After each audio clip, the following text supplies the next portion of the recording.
In the kitchen, craft is everything. An ounce more, a minute less can make all the difference. Yet, as a Michelin-starred chef, I know my own work is only ever as good as my ingredients. And in this series, I'm teaming up with the Balvenie to meet the extraordinary craftspeople supplying produce to some of the finest kitchens in Britain. Along the way, I'll be sourcing items for a celebration, bringing together the very best of British culinary craft. I'm Michel Roux, and this is the Craftsman's Dinner.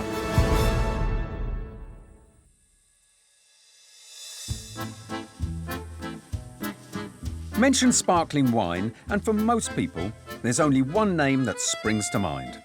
A hallowed region of Europe with just the right soil, the right climate, and centuries of winemaking experience. Yet for an increasing number of wine lovers, that region is not necessarily in France. Hey, you're all right. But in England. So put row 12 on one side of the trailer and row 13 on the other side of the trailer. Simon Roberts is head winemaker at Ridgeview Winery in Sussex. His wines have won a host of awards and are now regularly served at state banquets in Buckingham Palace. Here we are. Here we are. So this is our Chardonnay vineyard. I'm looking for an exceptional sparkling wine to serve at my Craftsman's Dinner. So I'm intrigued to see if wine from this small corner of England might actually rival that of the great champagne houses of France. Now, I'm a Frenchman, so sparkling wine has to be champagne. Well, you would think that, but actually lodged in the Royal Society in London by a gentleman called Christopher Merritt is the process of making sparkling wine, and that was actually 30 years before Dom Perignon was alleged to have invented champagne. So champagne is actually an English invention.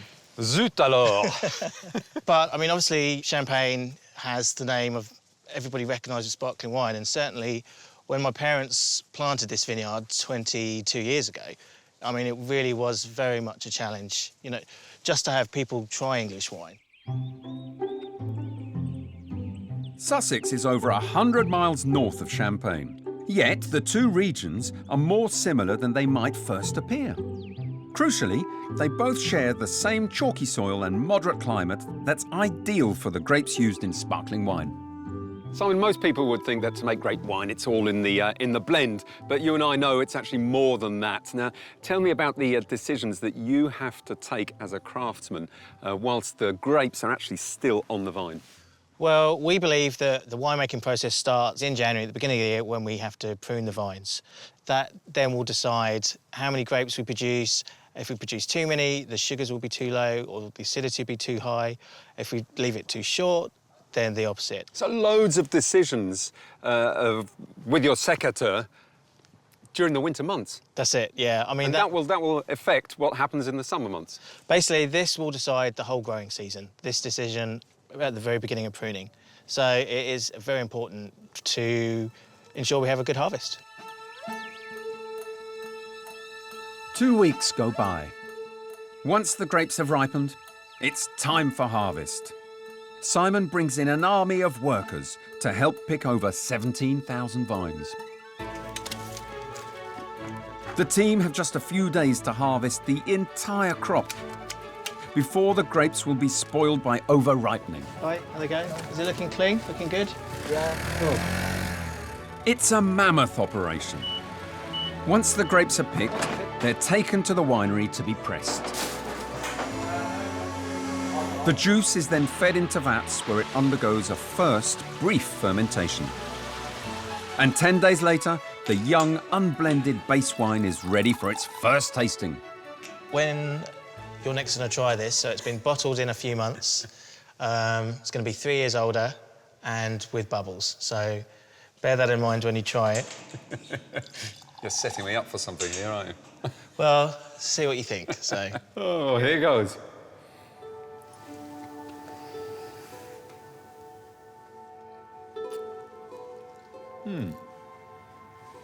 Bit sharp, a bit astringent, but that should really soften with age. But very difficult for for anybody to imagine what the end product will be, because this then needs to be blended as well, doesn't it? That's it. I mean, we have 50 individual tanks, so we have to go through each of those, decide which blend they're going to, how much of one compared to the other we're going to add. So that really is where all the skill is, in the blending, understanding what this is going to taste like in 3 years' time. It's difficult because you've got to imagine it so much older, a very different profile. The blending process is perhaps the most important part of any winemaker's craft. This subjective, human set of decisions requires the winemaker to imagine what each base batch will taste like after anything up to a further 10 years of aging. It requires both an exceptional palate and years of experience. Once blended and bottled, the wine is taken to the cellar for its secondary fermentation. It's this part of the process that gives the wine its most distinctive quality. Fermentation, when it's finished, one of the byproducts is carbon dioxide, but it takes the wine or the pressure in the bottle up to 6 bar, so a lot of pressure. There must be a few exploding bottles, or does that... No, there are. So you come in the morning and you'll see wine on the floor, but we, you know, you don't want to be down here when that's happening, so... Maybe we should be wearing a crash helmet. We should do, yeah. Once the yeast has turned the sugar to alcohol, its dead cells leave a residue in the bottle.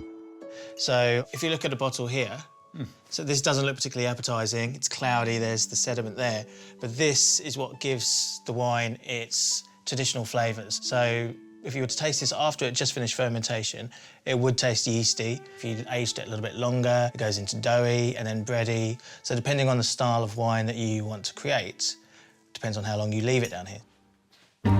To make the wine drinkable, the sediment must be removed. The bottles are first upturned and placed in a chiller.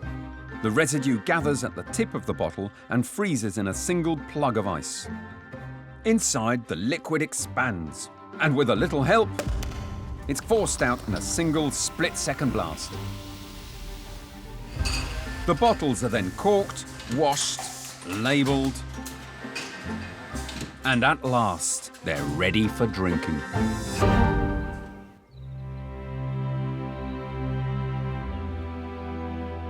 In just 20 years, through patient dedication to time-honoured traditions, Simon and his team have helped revive a once dormant national craft. Only a generation ago, the result would have seemed inconceivable. A truly world-class wine industry in England. But before I'm certain I can serve some of Simon's finest fizz at my Craftsman's dinner, there's one crucial question that still needs to be answered. Is it as good as champagne? Shall we try it? Yes.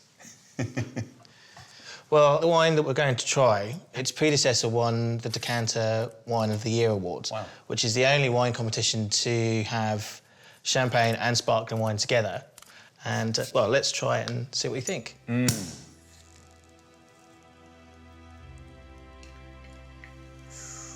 at that. So this is just the Chardonnay grapes.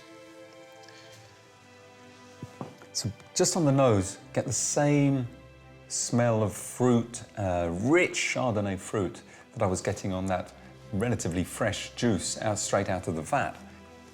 Dare I say, it's not a champagne, but as good as a champagne. Thank you very much. That's excellent. Well, I'm pleased you enjoyed it. Thank you. Good. Cheers.